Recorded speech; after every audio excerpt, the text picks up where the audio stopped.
ಬರೀ ಇಷ್ಟೇ ಆಗಿರೋದಾ? ಇಲ್ಲ ಈ ಕಡೆ ಆ ಕಡೆ ತೋರಿಸಿ ಎಷ್ಟಾಗಿದೆ ನೋಡೋಣ. ಜಾಸ್ತಿ ಆಗಿರೋದು ತೋರ್ಸೋದಲ್ವಾ?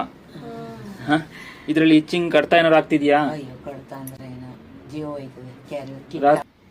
ಎಕ್ಸಿಮಾ ಮತ್ತು ಸೂರಿಯಾಸಿಸ್ ಎರಡೂ ತುಂಬ ತೊಂದರೆ ಕೊಡುವಂತಹ ಚರ್ಮದ ಕಾಯಿಲೆ.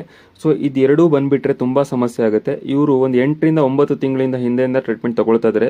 ಇವಾಗ ತುಂಬ ಚೆನ್ನಾಗಿ ಕೂಡ ರಿಕವರ್ ಕೂಡ ಆಗಿದ್ದಾರೆ. ಯಾವುದೇ ಥರ ಸಮಸ್ಯೆ ಆಗ್ತಾ ಇಲ್ಲ ಇವ್ರಿಗೆ. ಬಿಫೋರ್ ಆ್ಯಂಡ್ ಆಫ್ಟರ್ ವಿಡಿಯೋ ಕೂಡ ಹಾಕಿದ್ದೀನಿ, ನೋಡಿ ನಿಮಗೆ ಗೊತ್ತಾಗುತ್ತೆ ಯಾವ ಥರ ಔಷಧಿ ಕೆಲಸ ಮಾಡಿದೆ ಅಂತ. ಇಲ್ಲೆಲ್ಲ ಹೋಗಿದೆಯಾ? ಕೆಳಗೆಲ್ಲ ಹೋಗಿದೆ. ಆ ಕಾಲಲ್ಲಿ ಜಾಸ್ತಿ ಇದೆಯಾ? ಯಾವ ಕಾಲಲ್ಲಿ?